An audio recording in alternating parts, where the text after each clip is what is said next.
On va commencer avec Jean-Luc Charlot. Jean-Luc Charlot, qui est sociologue, qui travaille au sein de la Fabrique Autonomie Habitat, une association qui œuvre pour créer les conditions du libre choix des personnes en situation de handicap dans leur mode d'habitat. S'il vous plaît, mesdames et messieurs, on entend pas mal de bruissement. Et comme on va recommencer les débats, ce serait gentil de ne plus parler, même pas de parler doucement, mais de ne plus parler, pour qu'on puisse débattre tranquillement avec vous, bien sûr. Historiquement, donc, Jean-Luc Charlot, vous êtes partenaire de la démarche TIAMO, de production de solutions d'habitat pour des personnes ayant des incapacités motrices majeures, mais la Fabrique se concentre désormais dans la promotion de cette idée dans le débat public et l'accompagnement de projets d'habitat. Vous avez d'ailleurs proposé, dans le cadre de la préparation du plan national de développement de l'habitat inclusif, une démarche de réseau d'appui à ce développement qui est devenu un observatoire national de l'habitat inclusif. Et vous avez publié en 2016 le pari de l'habitat vers une société inclusive avec et pour les personnes en situation de handicap aux éditions de l'Harmattan. Et il y a aujourd'hui, y compris sur la question de l'habitat inclusif, un débat, on l'a entendu un petit peu tout à l'heure dans les questions, une forme, non pas de tension, mais en tout cas un débat concernant les solutions en matière d'habitat à apporter aux personnes en situation de handicap. Il y a ceux qui défendent, en tout cas ceux qui ont la charge aussi de structures qui aujourd'hui pourraient paraître plus tout à fait adaptées aux enjeux contemporains et à l'expression d'une volonté de vouloir un habitat qui est un peu plus à leur image, et ceux qui, comme vous, défendent une pluralité de formules d'habitat sur les territoires. Pourquoi vous défendez cette pluralité? Ça a été dit à plusieurs reprises par les différents intervenants, mais pourquoi pour vous cette nécessité d'avoir une multiplicité finalement de solutions est importante? Bonjour à tous. Pourquoi c'est important? Je pense qu'il faut remettre ça dans un contexte aussi. En fait, la question des formes d'habitat, alors qu'on appelle maintenant habitat inclusif, puisque c'est aussi le nom de ce qui va devenir une politique publique sans doute, il faut le remettre dans un contexte. En gros, depuis une quinzaine d'années, des personnes en situation de handicap, leurs proches, des associations gestionnaires d'établissements de services médico-sociaux ont déjà inventé un certain nombre de solutions. Et ça a été redit à plusieurs reprises et réévoqué ce matin. Voilà. Donc il y a des choses qui ont déjà été fabriquées, expérimentées, souvent avec ce qu'on a appelé de longs parcours du combattant. On évoquait ce matin une vingtaine d'années, une dizaine d'années, une quinzaine d'années, de l'énergie, etc., etc. Donc ça, c'est une réalité. Et sur le territoire national, quelles que soient les situations de handicap d'ailleurs, on a ce type de solutions qui... Voilà. Donc ça, c'était un premier temps. Et puis là, il se trouve que depuis quelques mois presque, la question de l'habitat se cristallise.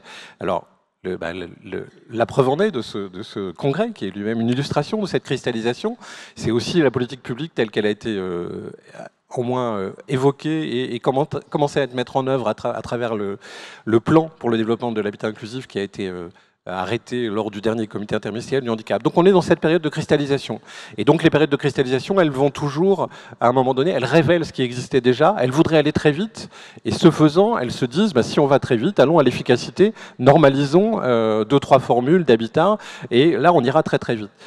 C'est aussi une des techniques, en tout cas, de l'administration française, que de la normalisation. On a un État qui est quand même très normatif, qui fabrique des solutions et qui c'est difficile après. Oui, parce que ça prend ces solutions-là, on le sait bien, et les gens qui sont ici et qui mettent en œuvre ce type se heurtent à un certain nombre de difficultés parce que les solutions qu'on invente, elles rentrent pas dans effectivement les règlements, etc. Et donc elles vont les heurter. Il faut aménager, inventer, et c'est souvent ce qu'on appelle, en tout cas moi ce que j'ai appelé du bricolage social local. Voilà. Alors pourquoi il faut, puisque c'était votre question, mais je voulais remettre dans ce contexte-là parce qu'on en est bien à ce moment-là de notre histoire, de cette histoire-là en tout cas. Pourquoi c'est important une pluralité de solutions? Tout simplement parce que, on l'a évoqué depuis ce matin, et c'est un petit peu, me semble-t-il, une des dimensions importantes de ce congrès et de l'UNAPI, c'est le libre choix des personnes. Et que la question du libre choix de personnes ne peut s'opérer qu'à partir du moment où on a effectivement différentes solutions à sa disposition sur un territoire donné. Différentes solutions parce qu'à un moment donné de sa vie, on a des besoins et on a des aspirations qui vont être différentes à un autre moment de sa vie, besoins, etc. Donc il faut aller vers cette multiplicité de solutions pour que, effectivement, le choix demeure et reste une dimension possible. C'est une des conditions de possibilité de choix. Voilà, ça c'est la première raison. Et puis c'est la deuxième raison, si vous me laissez juste le temps avant d'aller à la deuxième série de questions que je vois déjà presque en train de prononcer. La deuxième série de raisons, c'est que pluralité de raisons, ça veut dire qu'on va l'inventer sur le territoire. Alors souvent, là en ce moment, dans le débat actuel que j'évoquais, dans le moment actuel de cristallisation autour de ces questions-là que j'évoquais, quand on dit qu'on va inventer, on dit tout de suite, là, on a face à nous des gens qui disent non, mais attendez, on va pas faire 250 solutions différentes, chacun va pas faire sa solution différente. Quand il s'agit d'inventer, c'est évidemment pas, on va pas inventer 250 solutions. Par contre, on va inventer localement une solution à partir d'un travail qu'on peut faire, qui est un travail de qualification de besoin, j'y reviendrai, avec les personnes concernées également. Et puis ce travail donc va permettre de définir quelles sont les qualités attendues de l'habitat dans ce territoire à ce moment-là pour un certain nombre de personnes. Et là, tout d'un coup, il y a une offre et il y a une production d'une solution qui va pouvoir se faire singulière.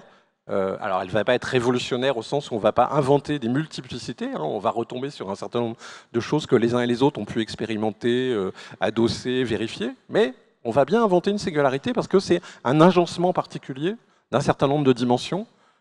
Et ça, cet agencement particulier de dimensions, qu'est-ce que ça nous donne? Ça nous donne d'abord une certitude qu'il correspond véritablement au territoire et aux personnes à un moment donné de leur vie, aspirations et besoins.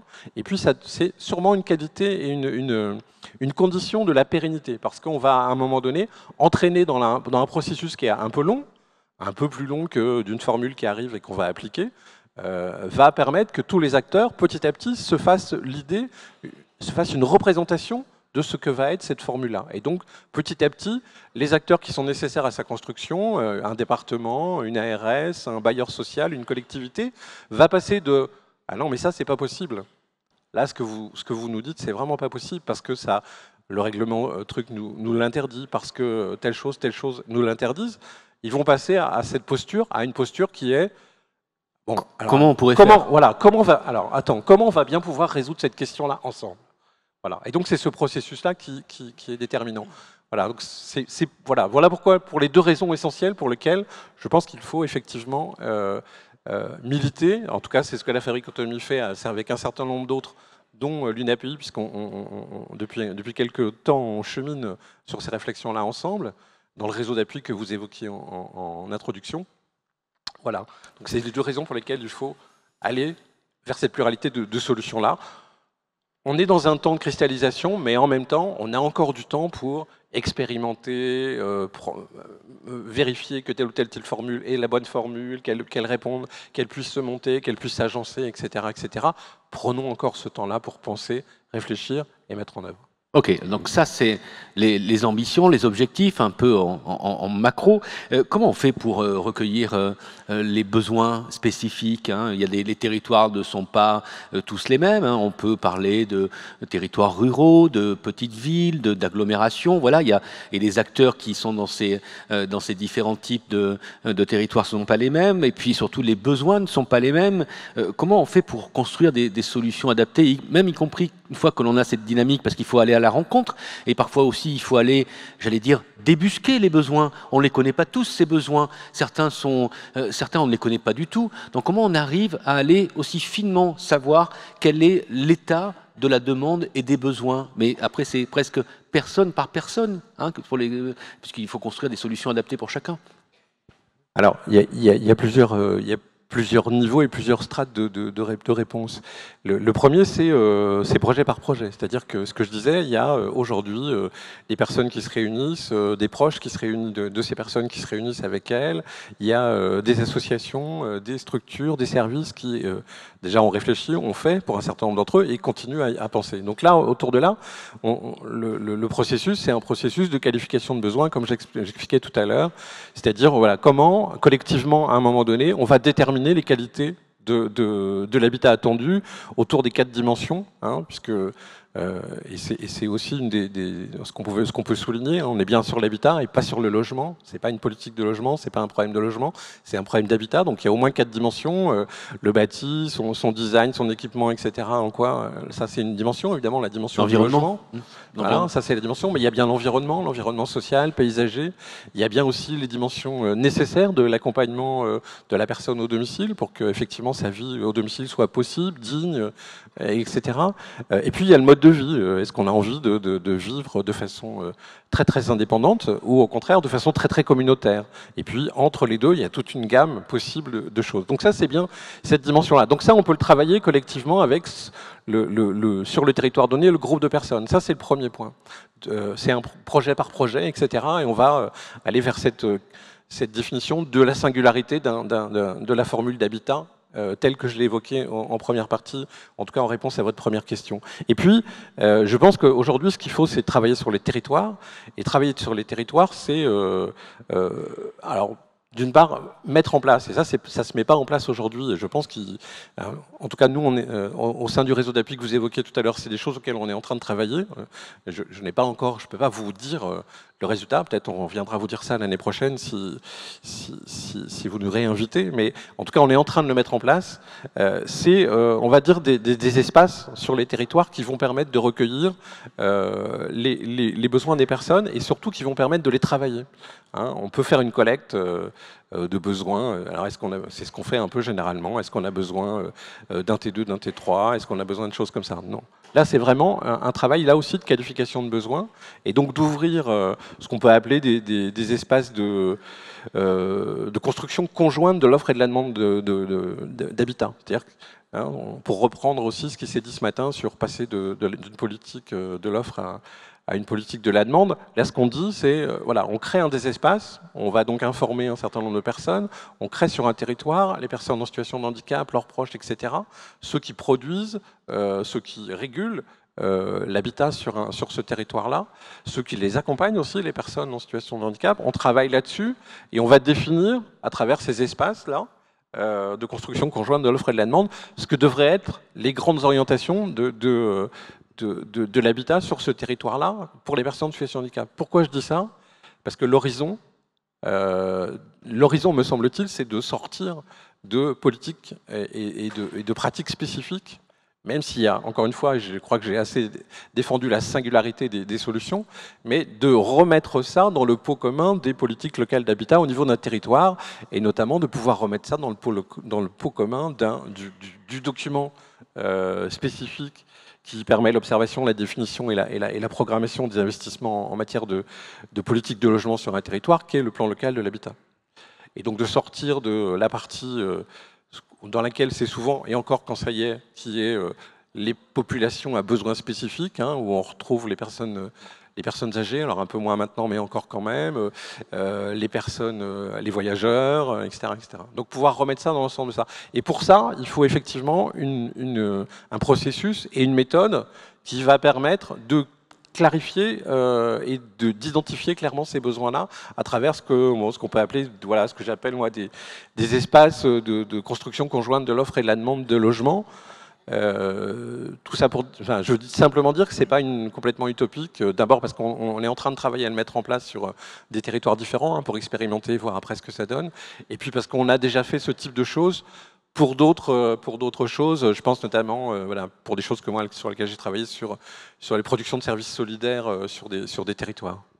Merci Jean-Luc Charlot. C'est une très bonne transition avec Denis Turel, puisque Denis Turel, il est directeur général de l'Association des jeunes handicapés depuis 2010, après avoir été directeur de mission locale et de centre de formation d'établissement.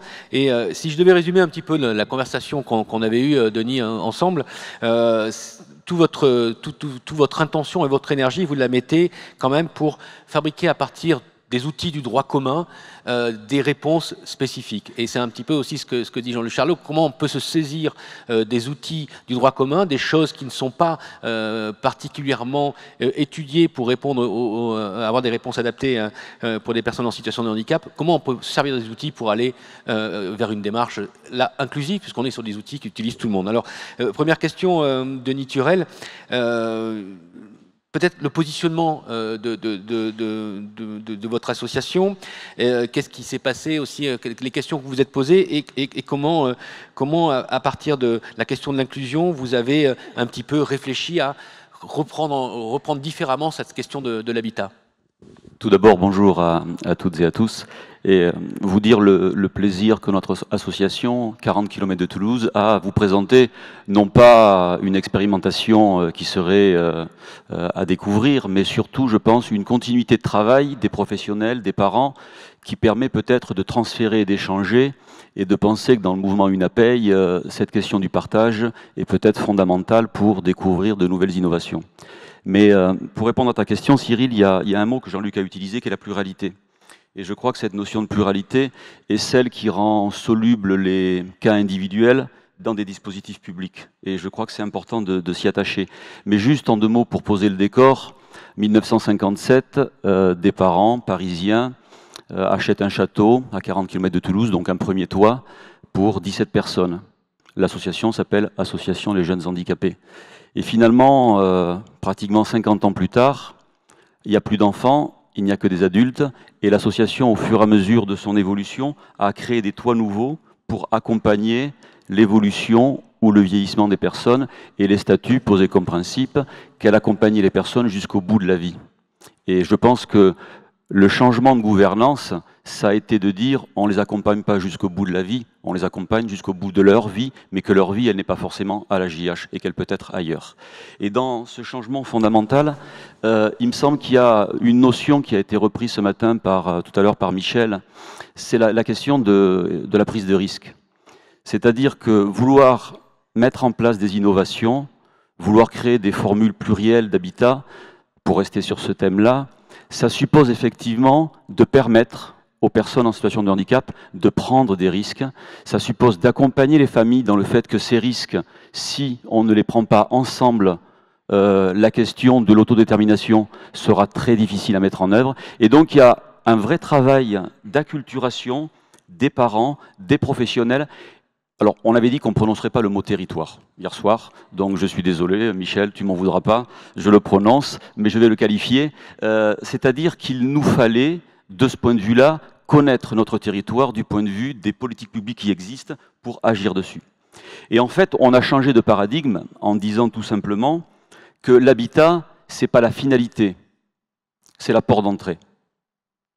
Une fois qu'on a dit ça, on ne peut plus opposer les murs, le hors les murs, l'institution ou la désinstitutionnalisation. On a besoin de l'ensemble de la palette pour permettre aux gens de circuler à l'intérieur. Et dans cette notion de risque, il y a un point qui me semble, moi, très important, c'est la question du droit à l'erreur.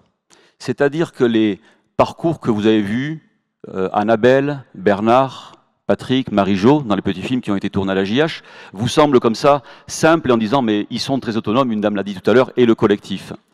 Mais il faut savoir que Bernard, c'est 12 ans de parcours pour arriver à son logement. Et Patrick, c'est plus de 12 ans de parcours pour arriver à son logement aussi. Annabelle, c'est 5 ans. Et là, il y a un déclencheur très fort. Et je pense que, j'ai écouté avec beaucoup d'attention la secrétaire d'État hier, je pense qu'il y a un déclencheur très fort, c'est que avant que les personnes que nous accompagnons soient qualifiés ou caractérisés par leur handicap, il y a un point qui les exclut, c'est la question de la pauvreté. Et Jean-Luc l'a précisé ce matin, ce qui nous réunit aujourd'hui, si on veut effectivement aller sur de l'habitat inclusif, c'est de déconstruire les populations par ce qui les caractérise et construire les solutions sur ce qui les identifie en termes de projet.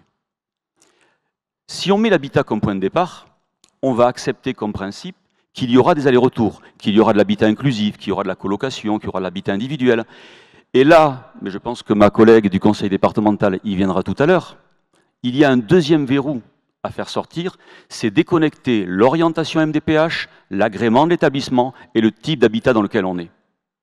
Si on ne déconnecte pas ces 3 notions, on enferme en permanence les personnes dans ce qui les a orientées au niveau de la MDPH vis-à-vis de l'établissement qui a été agréé et financé. Alors, quels sont les outils, Denis, que J'étais un peu long, je sens, c'est ça? C'est pas ça, il reste 3 minutes. Quels sont les outils? Ah, d'accord. Eh oui, quels sont les outils qui ont été mis en place à la JH alors? Parce qu'on parlait d'outils du droit commun, on qualifie les personnes d'abord par rapport à ce qu'elles sont en termes de moyens, la pauvreté, c'est vrai, la difficulté à trouver des solutions adaptées. Et donc, du coup, il a fallu développer des outils. Quels sont-ils? Alors, je prends 4 minutes, c'est possible? 3 minutes. Au niveau des outils, j'ai démarré sur la question des parents, des professionnels et des politiques publiques. Lorsque l'association a eu à évoluer, elle avait deux choix, soit recréer une structure pour enfants pour recréer la filière, soit sortir de la filière. Et on a commencé par rencontrer une association qui s'appelle un comité pour le logement autonome des jeunes, qui travaille sur l'accès au logement des jeunes. Puis ensuite, on s'est intéressé à la question des personnes âgées, mais dans une seule logique, la question de la commune, de l'intercommunalité, c'est-à-dire des territoires où les gens vivent. De ce point de vue-là, on a commencé à aborder l'habitat sur, sans rentrer dans la technique, les 3 grands dispositifs qui qualifient l'habitat aujourd'hui, c'est-à-dire tout ce qui relève de la filière du droit opposable au logement, qui est aujourd'hui un dispositif au logement opposable, donc qui relève essentiellement des préfectures et qui concerne les personnes que nous accompagnons. Il y a tout ce qui relève du fonds de solidarité logement et du plan départemental d'aide au logement des plus démunis, qui là aussi relève d'agréments préfectoraux, et ensuite il y a toute la filière corporatiste, Action Logement pour les salariés, etc. Bon, je ne rentre pas dans le détail. Et le choix que l'on a fait, c'est de se dire, il faut que l'on investisse ces 3 filières si on veut justement avoir la pluralité des réponses. Et ce faisant, on s'est retrouvé coincé, lorsqu'on en a voulu aller dans nos territoires sur de l'habitat inclusif, vu qu'effectivement la question du coût résiduel du loyer était trop importante, et la question de l'accès au logement en autonomie est très difficile, parce qu'effectivement les bailleurs sociaux et les bailleurs privés mettent beaucoup de fantasmes sur ce qui caractérise malheureusement les personnes que nous accompagnons. Et on s'est dit finalement, si on créait nous-mêmes l'offre, et on est parti là dans le fait de créer une société coopérative d'intérêt collectif, donc la première agence immobilière de France qui est coopératiste, pour associer des bailleurs privés, des bailleurs publics, les personnes accompagnées, pour effectivement avoir un logement inclusif, mais dans une logique d'agence vertueuse, c'est-à-dire on n'a pas fait une agence de pauvres pour les pauvres.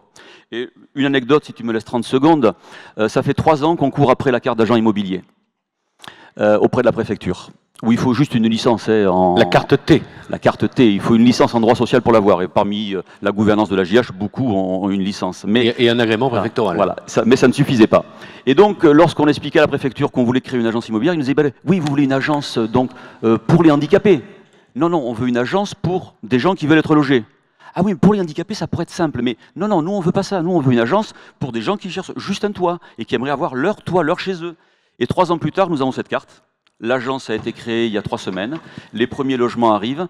Ce qui est surprenant, c'est qu'effectivement, des gens qui n'étaient pas dans des volontés forcément de mettre leurs biens en location acceptent de le faire sur cette logique solidaire, dès lors qu'elle est garantie. Et là, il y a un point, mais Jean-Luc Béraud pourrait le reprendre, c'est la question de la médiation et de l'accompagnement. C'est-à-dire créer une agence et avoir des lots d'habitat, en soi, ce n'est pas le plus important. Ce qui est important, c'est comment on garantit aux personnes d'y passer, d'y rester, d'y revenir. Et cette question de la médiation locative, elle est fondamentale. Je terminerai en disant juste un point. Nous travaillons actuellement avec un bailleur social qui a sur 249 dossiers payés, 109 qui ne sont pas apurés pour à peu près 1 million d'euros. Et ils ne savent pas faire aujourd'hui l'accompagnement dans le logement. Et dans ces 109 dossiers, il y a beaucoup de personnes en situation de handicap. Donc aujourd'hui, cette agence a la vocation à travailler sur un territoire. Mais cette tribune aujourd'hui, c'est de dire, nous, on est tout à fait prêts à expérimenter, à transférer, pas en franchise, mais juste en échange d'expérience. Parce que s'il y a plein d'agences immobilières sous forme coopérative en France demain, portées par l'UNAPEI, peut-être qu'effectivement, on aura un poids sur les bailleurs, sur Action Logement. Et il y a des places à prendre. Jean-Luc Béraud l'a dit, ces places, il faut les prendre, il faut les engager. Et pour ça, il faut maîtriser les politiques publiques. Sinon, il n'y aura pas de solution pour les gens que nous accompagnons. Je vous remercie.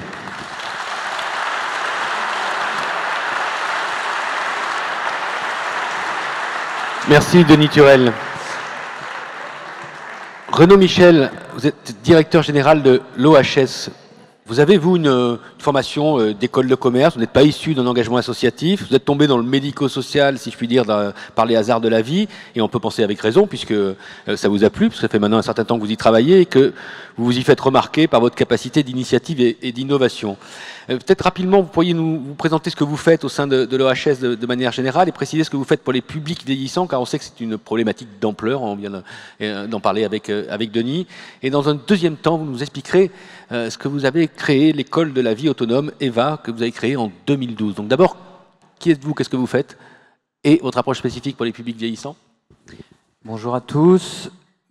Plutôt que de me présenter, je préfère dire que je suis croyant et pratiquant. Vous savez, il y a les sachants et il y a les croyants et les pratiquants. Je suis croyant et pratiquant au sein d'une association qui est bientôt centenaire, qui est sur deux logiques. La logique santé et la logique personne accueillie. Et la santé de la personne, j'ai même envie de dire, je n'ai pas envie de parler de l'habitat, ou simplement comme une des constantes de la santé de la personne. C'est-à-dire la partie soins qu'on connaît, mais aussi la partie logement, mais aussi la partie alimentation, mais aussi la partie sociale, la partie environnement, sa partie intégration faisant partie d'un tout autour de ça, et de la personne. Il y a une personne derrière le patient, il y a une personne derrière le résident, il y a une personne, point barre, avant le résident et avant le patient. Et c'est la logique de construction de l'association. C'est peut-être pas anodin qu'aujourd'hui vous invitiez quelqu'un qui est du réseau FEAP, un des fondateurs de la FEAP, en 1936, et on est dans cette logique, nous, de territoire complet, parce que le territoire, c'est l'endroit où vit la personne, c'est l'endroit où la personne va être accompagnée par rapport à sa santé. Après, on s'appuie sur quoi? Sur 25 agréments différents, 46 établissements et services sur le même territoire. Ça va parler du sanitaire, l'hospice à domicile, les soins infirmiers, les SSR, mais aussi les IME, mais aussi les MAS, mais aussi les services SAMSA, mais aussi du social, etc. Vous pouvez éviter les acronymes? Autant pour moi. Tous les établissements sanitaires, médico-sociaux ou sociaux au service de deux populations particulières, enfants et handicapés et personnes âgées. Et je pense que c'est important que nous, professionnels, on soit au service de ces personnes-là et qu'ils ne rentrent pas dans un agrément. On se retrouve bien quand même.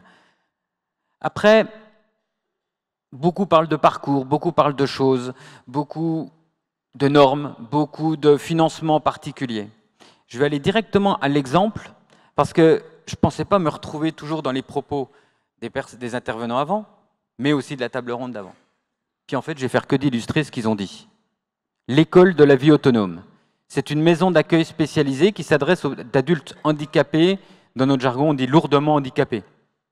Ça veut surtout dire qu'on a constaté que ces personnes ne pouvaient pas vivre chez elles du fait de leur handicap. Ben nous, on dit, on va peut-être se poser la question autrement.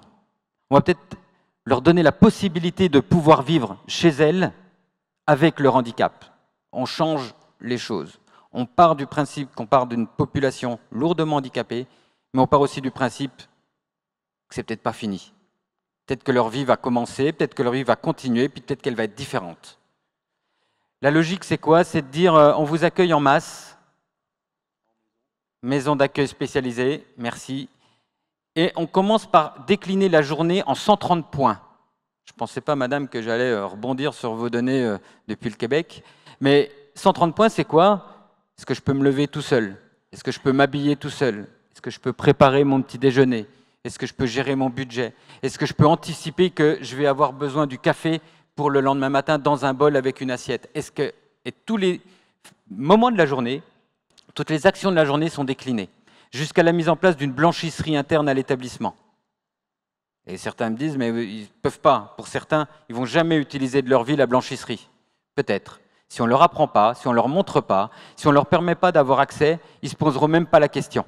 Ils étaient en IME avant, ils étaient à domicile avant, ils n'auront jamais fait leur linge. Moi, j'ai 2 enfants, personnellement, un de 13 ans et un de 16 ans. Ils ne savent pas faire le linge.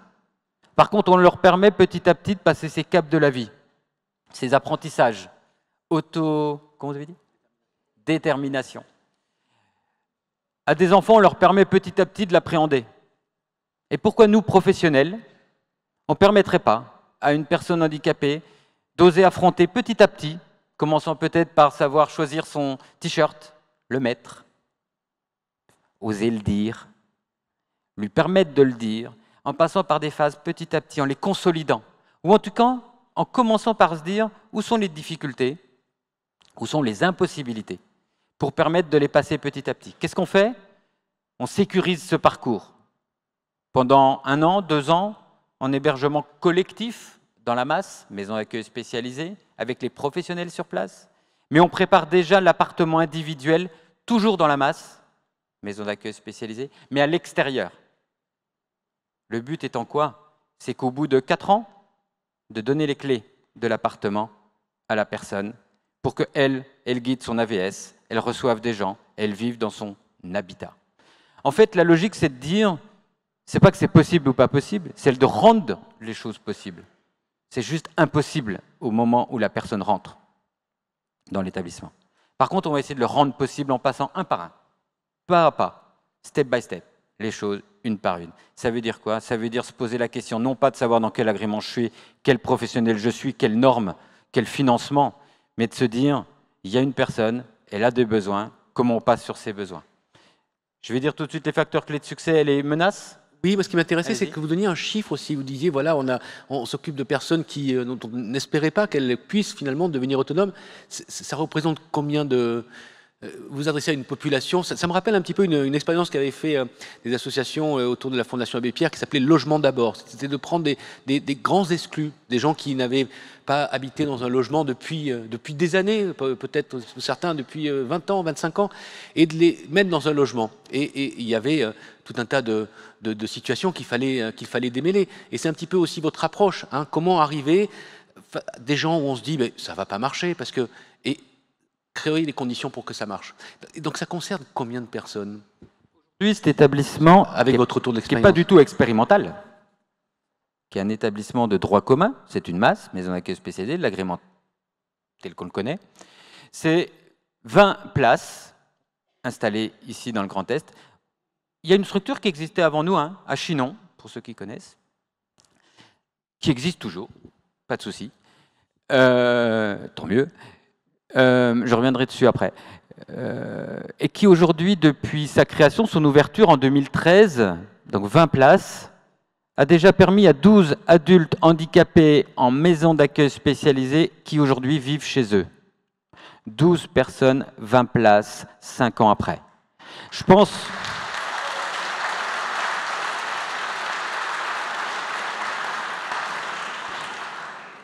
qu'il faut être fou à un moment donné pour se poser la question. Je pense qu'il faut être solide sur ses fondations pour oser y aller.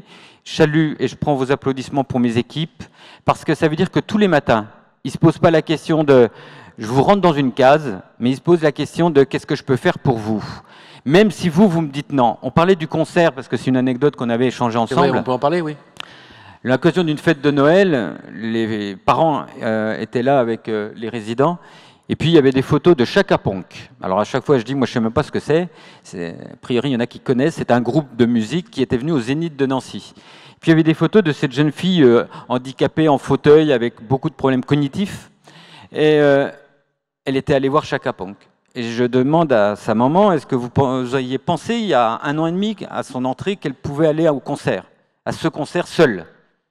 Déjà, la jeune fille, par son AVS, m'explique qu'elle n'est pas allée toute seule. Elle est allée avec une autre résidente de l'établissement.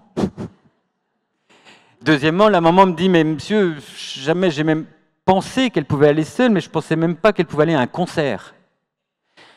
Même dans la tête de sa famille, d'elle-même, c'était juste déjà garantir la sécurité de la personne. Le concert, ça n'existait pas dans le champ des possibles. Vous avez dit tout à l'heure, c'est pas possible, c'est pas possible. Il y a des choses qui sont possibles, mais pas tout de suite.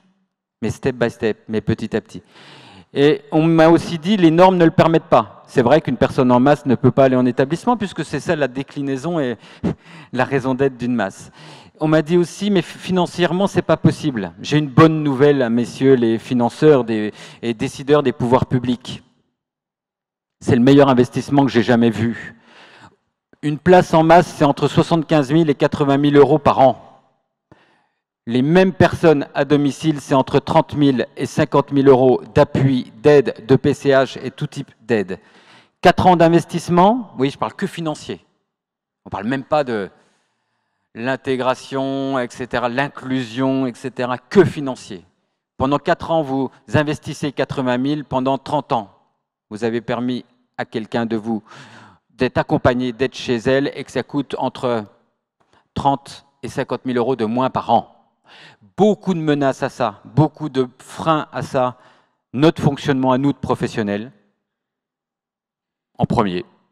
C'est-à-dire qu'on vous met dans une case, on met les personnes dans une case parce que c'est comme ça seulement qu'on peut, nous, assurer la qualité, la pérennité, le financement, la garantie de la pérennité de la structure. Ça veut dire, pour débloquer ça, oser. Vous deux, vous avez parlé d'oser. Oser y aller. Mais aussi, ça veut dire que les départements, les ARS ou tout autre financeur ou garant du bon fonctionnement du système, c'est de nous permettre de bouger les lignes, d'assurer les choses, de donner de la souplesse. Parce qu'en fait, aujourd'hui, qu'est-ce qui se passe? On a des listes d'établissements et de places disponibles.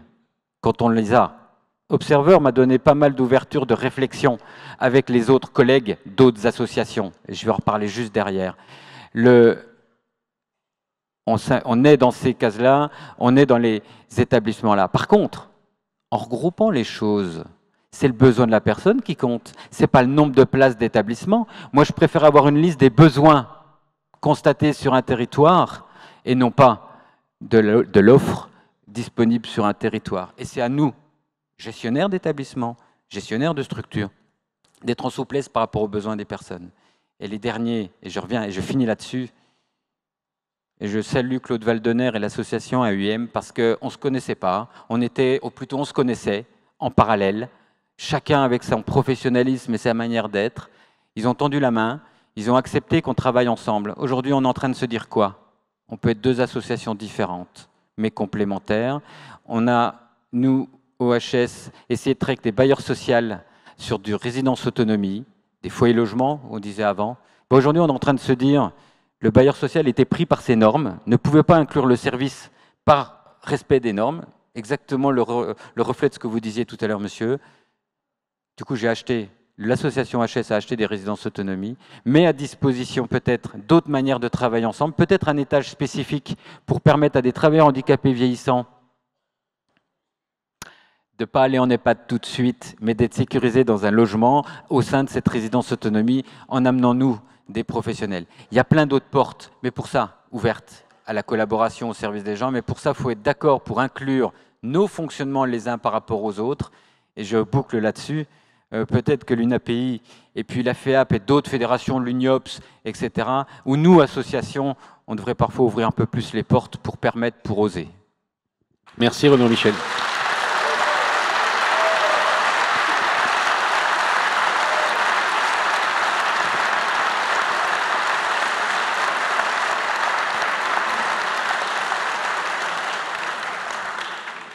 Annie Silvestri, vous êtes vice-présidente déléguée à l'autonomie des personnes pour le département de Meurthe-et-Moselle.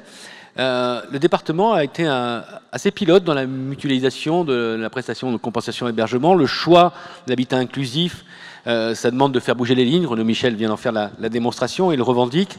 Le département a créé depuis un certain temps des moyens pour développer l'habitat inclusif grâce d'abord à une volonté politique. Est-ce que vous pourriez un petit peu revenir sur ce que ça veut dire faire bouger les lignes et nous expliquer par là même ce qu'a fait votre département?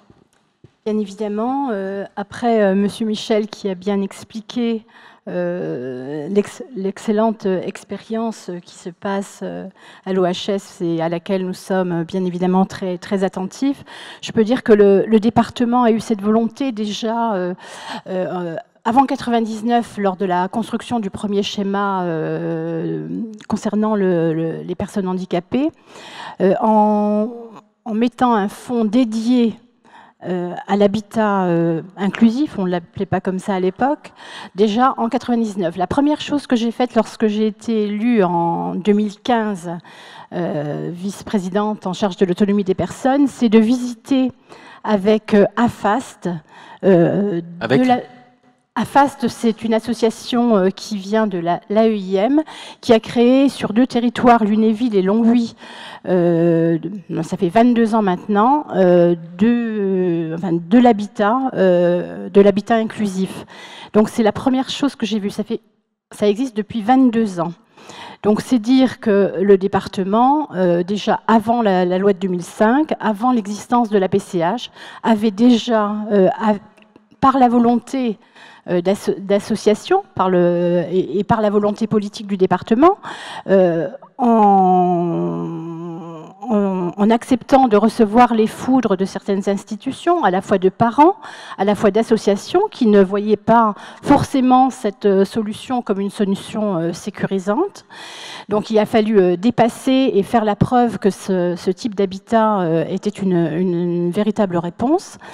Et lors de la loi de 2005, avec l'arrivée de la PCH, le département a décidé, toujours dans ce même état d'esprit de construction avec les associations, avec les volontaires, avec les bailleurs sociaux, de s'emparer de la PCH pour la mutualiser et mettre cette PCH mutualisée au service du développement de l'habitat inclusif. Donc à partir de ce moment-là, de nombreuses autres résidences se sont développées, qui ont concerné tout type de handicap. Et c'est cela qui est intéressant. Une association importante sur le handicap psychique a créé une structure très très intéressante. Le développement d'un service d'accompagnement et de vie sociale dédié pour les personnes dans ces résidences. Et donc, on a multiplié par le dialogue et la co-construction un nombre de places important.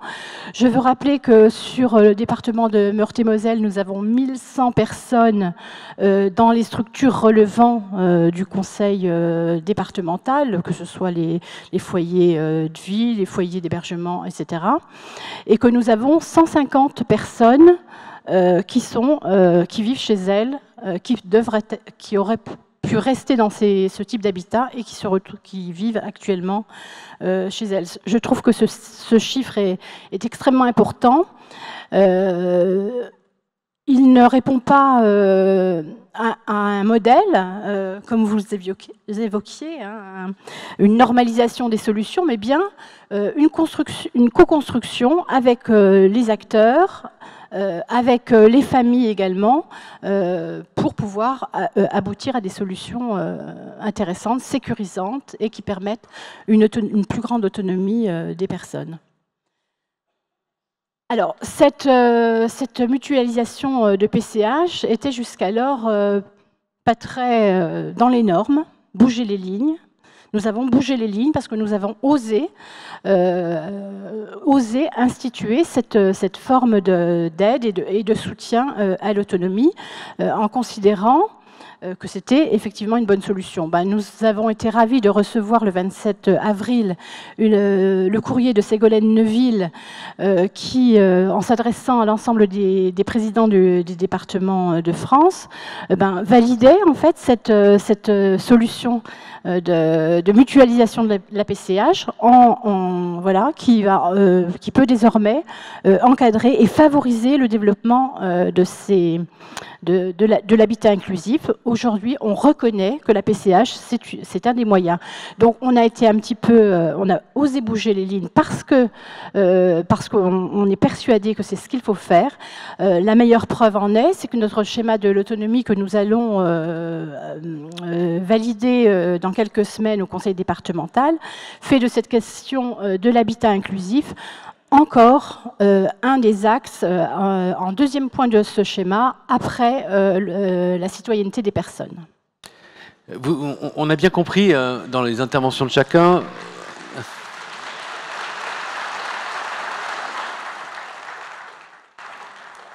On a bien compris qu'il y avait une problématique d'approche en silo, notamment des financements. Renaud Michel l'a évoqué, vous-même l'avez évoqué. La question se pose, la mutualisation, vous avez tenter des choses, vous avez pris un risque, parce que c'est aussi, quand vous dites faire bouger les lignes, ça veut aussi dire parfois prendre des risques. Des risques qui peuvent être divers, parce que quand c'est interdit, c'est interdit. Donc il y a une prise de risque. Là aussi, la question de prise de risque et de la recherche d'innovation, elles sont étroitement liées. Et il y a une reconnaissance ensuite de cette prise de risque. C'est-à-dire que parfois, pour faire bouger les choses, il faut se mettre en danger d'une manière ou d'une autre. Et donc du coup, comment on pourrait avoir une approche plus concertée et globale des différents financeurs pour les solutions d'hébergement, d'accompagnement, de logement, de soins et de services spécifiques. Vous preniez même une approche plus globale de tous les secteurs. Vous disiez, l'UNIOPS, il faut qu'on travaille ensemble, il faut qu'on travaille avec l'UNAPI, il faut qu'on travaille... Voilà, il y a des choses à faire, il y a des lignes à faire bouger. Comment vous voyez ça, vous, au niveau... comment on peut faire ça au niveau des financements? Est-ce qu'il y a des réponses ou est-ce que c'est encore très compliqué de faire bouger les lignes?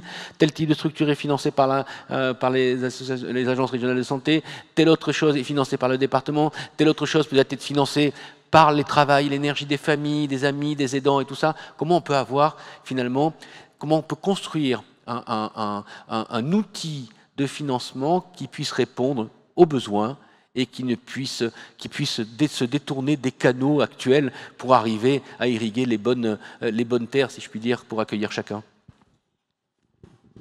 Je pense que aujourd'hui, la situation des départements et des financements disponibles dans les départements pour mener à bien des politiques publiques de cette importance sont contraints. Chacun le sait, je n'apprends rien à personne. Chaque dépense doit être analysée, triturée, etc. Et nous avons bien évidemment le souci des deniers publics, ce qui est la moindre des choses.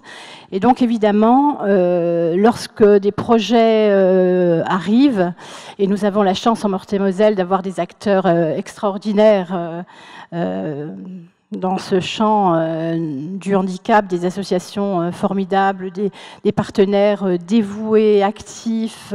Et donc, je ne vous cache pas que les propositions qui arrivent en débat au conseil départemental sont importantes. Et c'est évidemment un signe encourageant et qui nous stimule beaucoup et auquel nous sommes très attentifs. Donc nous sommes toujours disposés et présents pour aider les porteurs de projets, pour expliquer ce que nous faisons, quelle pourrait être la solution dans ce cas. Nous sommes très à l'écoute, très engagés. La MDPH est très engagée, y compris dans l'attention que l'on porte aux orientations, je veux le dire. Et nous sommes heureux en CDA lorsque nous constatons que 2 personnes qui vivaient en établissement vont prendre un appartement et vont pouvoir vivre ensemble parce que cette question nous touche beaucoup et nous tient à cœur. Donc nous mettons en œuvre avec beaucoup de volonté, nous prenons vraiment en compte la personne et son parcours de vie, du début à la fin. Donc aujourd'hui, cette restriction des financements fait que, par la force des choses, nous nous retrouvons souvent autour de la table.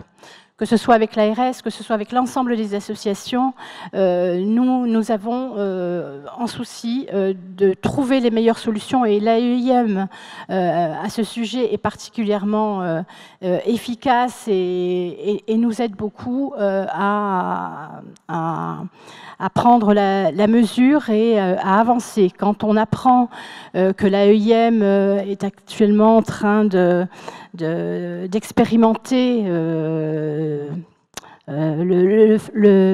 l'appartement individuel pour les travailleurs des AT, bien évidemment que c'est une avancée formidable parce qu'aujourd'hui, une des problématiques dans les années à venir, c'est tous ces travailleurs des AT qui auront 60 ans, qui ont toujours vécu soit chez leurs parents, soit en foyer d'hébergement, qui vont se retrouver à la retraite. Alors, l'EHPAD, non. On ne peut pas accepter, on peut pas l'accepter. Donc forcément, la réflexion qui est menée aujourd'hui à la UIM avec voilà, les travailleurs des ZAD en logement individuel nous sied bien. Donc, la réponse à cette question, c'est vraiment travaillons davantage ensemble. Voilà, il faut travailler ensemble, et bien, même si nous le faisons déjà, on fait avec, mais il faut faire plus ensemble. Et plus ensemble, ça pourrait être déjà dès demain que toutes les associations, les structures qui, dans notre département, ont commencé à tester ce type, bon, 150, c'est pas négligeable, pourraient se rencontrer et travailler ensemble, tirer les enseignements, voir ce qui ne va pas, comment avancer encore plus vite et comment faire mieux.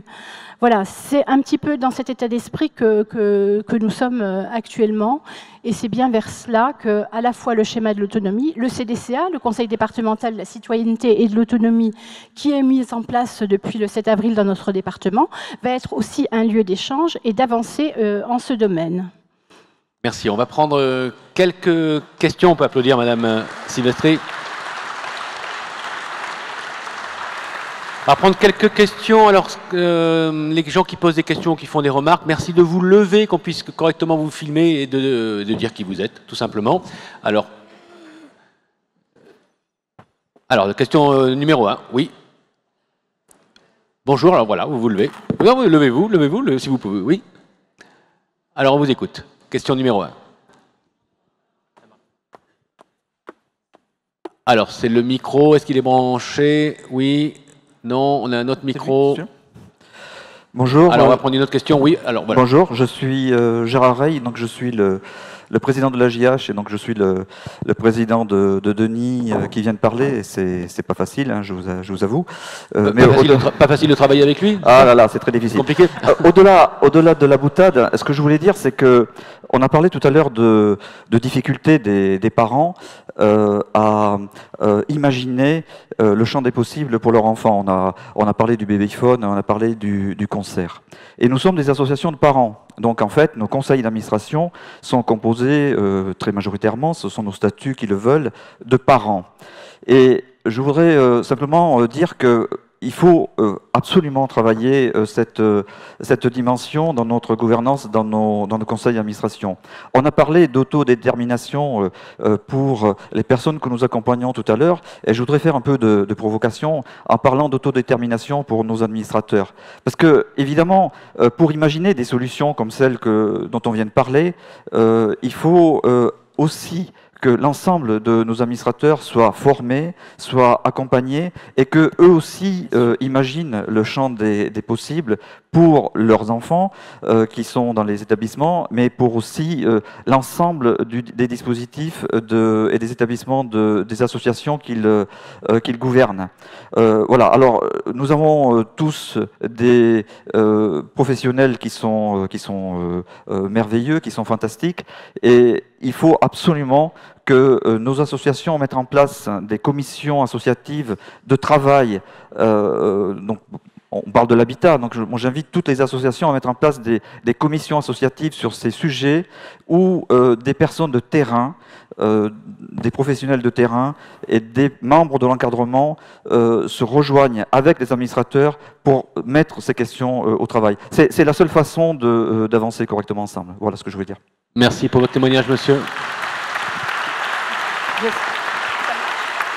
Bon, on vous écoute. J'espère que le micro marche maintenant. Donc Françoise Cabaya, je suis vice-présidente de l'API de Strasbourg. Moi, j'aurais une question à poser à Madame Silvestri. Je vous explique pourquoi je vous pose cette question. Je siège en CDA. Et j'ai vu régulièrement, depuis quelque temps, venir en CDA des personnes qui sont accueillies dans des maisons qui sont financées par des PCH mutualisés et pour des révisions de PCH. Et je voulais savoir, et ça peut mettre en péril les structures quand il y a des évolutions. Alors je voulais savoir si vous avez réfléchi au niveau du département et avec les associations à une forme de sécurisation de la mutualisation des PCH.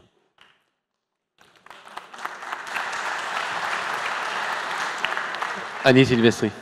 Oui, nous n'avons pas encore réfléchi à cette question. On sait que toutefois que la PCH ne répond pas à toutes les problématiques qui concernent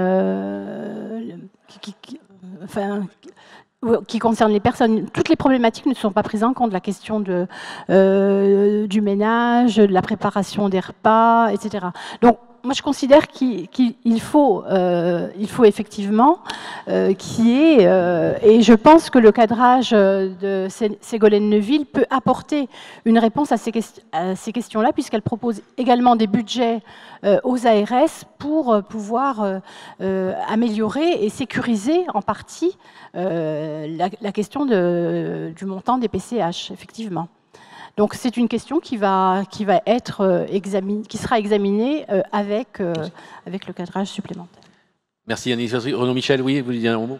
Une des pistes potentielles, en tout cas que je verrais bien, c'est pour sécuriser la pérennité et la gestion aussi, hein, pour le service des autres. S'il y en a un qui bouge, c'est ça un peu l'objet de votre question, madame, c'est aussi peut-être d'arrêter de saupoudrer les autorisations, c'est d'arrêter de laisser des associations pouvoir faire toutes seules dans leur coin quelque chose, même si l'idée est excellente. Peut-être obliger ces associations à collaborer pour assurer ce financement. Pourquoi les CEPOM peuvent peut-être permettre, si la souplesse est permise et par les ARS et par les départements, c'est parce qu'on peut se permettre, allez, je vais le dire, l'OHS, c'est 100 millions de budget. Je viens de faire un CEPOM, je suis en train de signer un CEPOM handicap ARS, c'est 40 millions, 15 établissements. Si j'ai un établissement qui est très positif ou un qui est négatif, c'est à moi et de ma responsabilité de prendre le risque de l'équilibrer. Mais c'est aussi au texte à s'assurer que j'ai le droit de le faire et que je ne prenne pas de risque pour un autre établissement non plus. Donc il y a aussi un contrôle. Donc il faut amener de la souplesse et il faut arrêter de saupoudrer, même si l'idée est bonne. Denis Turel.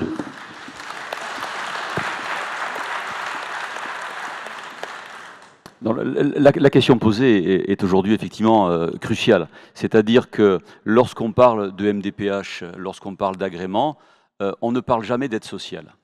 Et je pense qu'un des problèmes aujourd'hui qui rend les passages d'un statut à un autre et qui enferme un petit peu les personnes accompagnées, c'est cette question de l'aide sociale. Si demain, au niveau de la hache, elle est incluse dans le socle du RSA, ça veut dire que les personnes que nous accompagnons auront droit aux aides publiques en matière d'accompagnement au logement. Aujourd'hui, l'AH est légèrement dessus, ce qui fait qu'elles sont exclues de ces dispositifs d'aide. Et là, il y a un vrai travail de fond à faire sur l'aide sociale. Moi, je dis souvent en plaisantant au président du conseil départemental de la Haute-Garonne que quand je rencontre toujours 4 conseils départementaux. Le politique, la tarification, les agréments et l'aide sociale. Et chacun n'a pas les mêmes positions. Et les CEPOM peuvent arriver à un moment donné à permettre de pouvoir bouger les lignes à une seule condition, à la condition qu'on ne solvabilise pas les places qui étaient entièrement agréées au mode de souplesse nouvellement autorisé.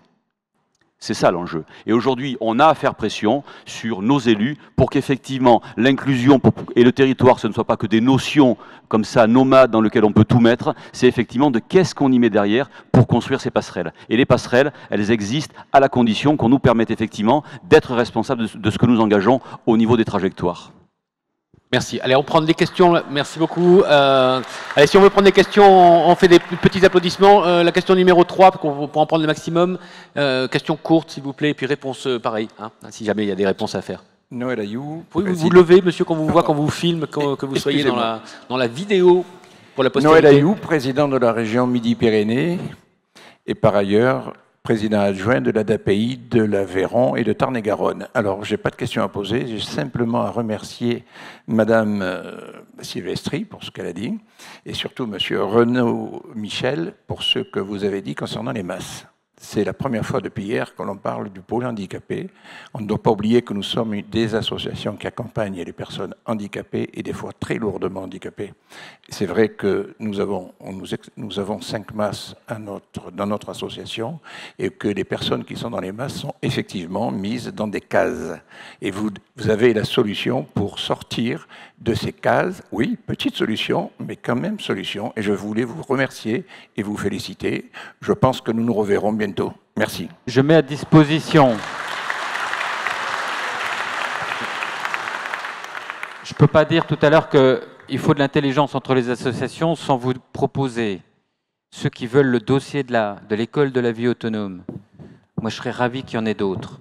Je serais ravi qu'il y ait d'autres écoles de la vie autonome. Ne nous méprenons pas. Ce n'est pas la totalité des personnes accueillies en masse qui pourront bénéficier de ça. Et moi, s'il y a des collègues, vous voyez, de l'UNAPI, qui, dans le sud-ouest, dans le sud-est, dans le nord-est, peut-être pas le nord-est, hein, dans le nord-ouest ou le centre, veulent le dossier, il est à votre disposition sans aucune difficulté. Question numéro 5, merci. Bonjour Philippe Brandon-Burger, je dirige l'association Un peu 8 du Soungo dans le Haut-Rhin. Je voudrais témoigner du bonheur et des difficultés en même temps d'une expérimentation de logement inclusif. Il y a un an, jour pour jour, nous avons proposé donc 6 appartements en destination donc, de nos nouveaux locataires, travailleurs des ZAD. Cette expérimentation de logement inclusif, qu'est-ce qu'on a fait? L'association, à un moment, a dit « Ok, bah, sur nos fonds propres, on va construire, rénover, acheter, rénover et construire une résidence et proposer du logement inclusif. » Grand succès, grand bonheur. Ce type d'expérimentation répond à des projets, je ne vais pas les détailler, je vais en dire qu'un seul. Il y a un locataire qui était auparavant en foyer d'hébergement qui me disait la dernière fois ben moi, mon projet, monsieur le directeur, avant j'étais en foyer, c'était bien, mais moi maintenant je veux être chez moi parce que le foyer c'était chez vous. » Eh ouais.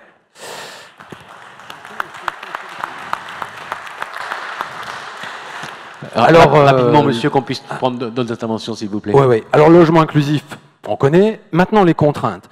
Les contraintes, c'est que quand on a mis en œuvre ce logement inclusif, on pensait pouvoir proposer un accompagnement de type SAVS qui suffisait. Il s'avère qu'un accompagnement de ce type-là, dans certains cas, n'est pas suffisant. Alors, on s'est tourné, on a cherché d'autres financements. Bon, les financements liés aux établissements médico-sociaux, c'est pas possible, parce que le logement accompagné, c'est du privé, on est bien d'accord. La PCH, alors là c'est formidable, la PCH, en tout cas dans le Haut-Rhin, difficilement mutualisable, et la PCH, ils ne sont pas assez handicapés pour bénéficier de la PCH, mais nous on veut pas de la PCH pour faire leur place, on veut de la PCH pour stimuler. De la même manière, les pensions de famille gérées par la préfecture, par la direction du travail, formidable, mais c'est 10 places minimum. Je trouve qu'on propose 6 places. Alors on se bat, on continuera à se battre, on ne va pas lâcher l'affaire, on aura ces moyens pour accompagner dignement ces personnes-là, mais en conclusion, les acteurs qui veulent promouvoir ce type d'expérimentation, les acteurs qui veulent promouvoir le logement inclusif, il faut continuer à plaider auprès des pouvoirs publics pour que les discours politiques deviennent des actes, pour que cessent toutes ces absurdités, ces freins uniquement technocratiques, afin de pouvoir faire essaimer voilà, toutes les bonnes volontés de manière très simple. Voilà ce que je voulais dire. Merci, monsieur. Alors, on va faire ça dans l'ordre. On va commencer par la question numéro 7. Et ensuite, on écoutera la question numéro 8. Pareil, s'il vous plaît, essayez de faire court. Marie-Claire Elou, je suis à la CDA de la Drôme et je voulais poser une question à Madame Silvestri qui concerne la PCH. Vous avez parlé de PCH mutualisée. Comment vous avez tricoté, sachant que la PCH est attribuée à la personne? Réponse courte, pareil, les questions. Oui, mais justement, on a pris le risque voilà, de faire quelque chose avec l'accord des personnes, avec l'accord du gestionnaire, de dire, voilà, on donne la PCH au gestionnaire et non pas à la personne. C'est en ce sens que je vous dis qu'il y a eu une prise de risque, il fallait que ce soit convenu et accepté. Et donc, très bêtement, c'est-à-dire que la personne a pu écrire comme quoi elle était d'accord pour que sa PCH soit transférée au gestionnaire. Donc, vous aviez un papier qui disait « Je suis d'accord pour que ma PCH soit transférée au gestionnaire ». Et voilà, et comme ça, c'était une forme... Enfin, très concrètement, vous vous demandiez des choses concrètes, madame, c'est ça, hein? Oui, bien sûr, ça a été fait de cette façon-là. Bon, voilà. Vous avez la réponse à votre question. Question numéro 8. Alors moi, c'est différent. Je voulais parler du financement. Vous pouvez vous lever, je ne vous vois pas. C'est moi. Ah voilà, merci. Je voulais parler du financement d'immobilier. Et vous êtes une maman, tout simplement, du Loiret. Une maman. Donc, je voulais demander, vous n'avez jamais eu de demande de parents qui seraient prêts à investir dans de l'immobilier pour loger leurs enfants et éventuellement loger aussi d'autres personnes handicapées, former SCI ou des choses comme ça. Voilà. Alors, et quels sont les avantages et les désavantages? Excusez-moi, je ne pose pas bien les questions. Mais... Très bien, on a très bien compris, donc on va vous apporter une réponse. Juste, tout va bien. je ne suis pas capable de répondre pour la totalité de la question. Par contre, je peux vous donner un exemple. Toujours à l'école de la vie autonome, on a un jeune qui est... Enfin, un jeune, 25-30 ans, qui est... Jeune, non? C'est quoi jeune, Renaud Michel? Alors là, pour récupérer le coup, j'aurai du mal.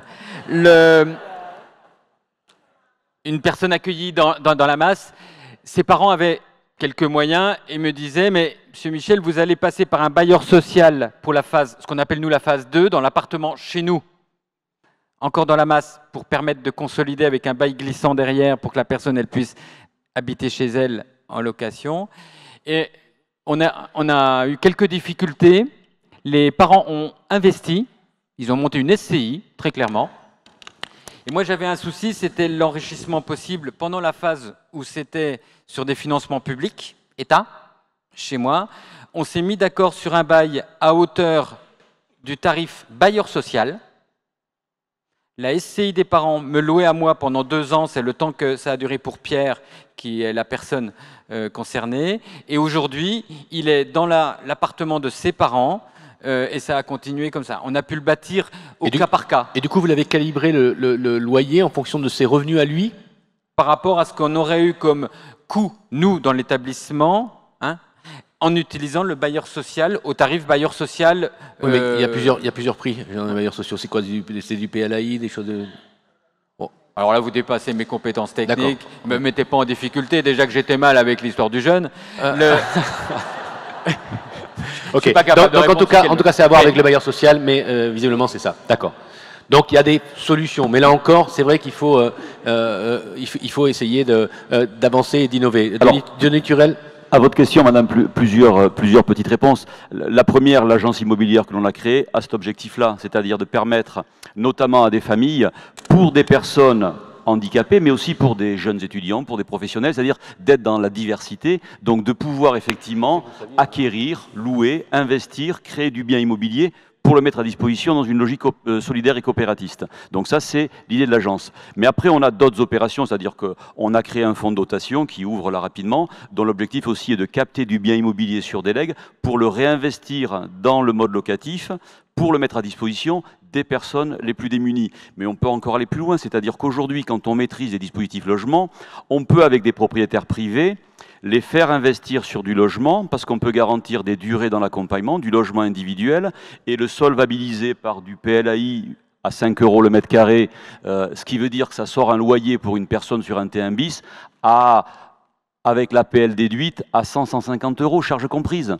Ce qui veut dire qu'aujourd'hui, si vous demandez à un bailleur privé ou public d'héberger une personne en situation de handicap à 150 €, charges comprises, vous allez avoir, sur un T1 bis, vous allez avoir du mal à en trouver. Et effectivement, l'intérêt de mobiliser ces dispositifs logements, c'est de garantir de la qualité, parce qu'il n'est pas question de les mettre dans des logements qui ne soient pas de qualité, parce que l'inclusion, elle passe aussi par cette exigence de qualité. Donc aujourd'hui, il faut qu'on engage ces dispositifs qui permettent de la défiscalisation, pour vous en l'occurrence, je ne rentre pas dans les détails de tous les dispositifs, mais il faut qu'effectivement nos associations se nourrissent de tout ce qui existe et qui est mobilisable et que l'on utilise peu aujourd'hui.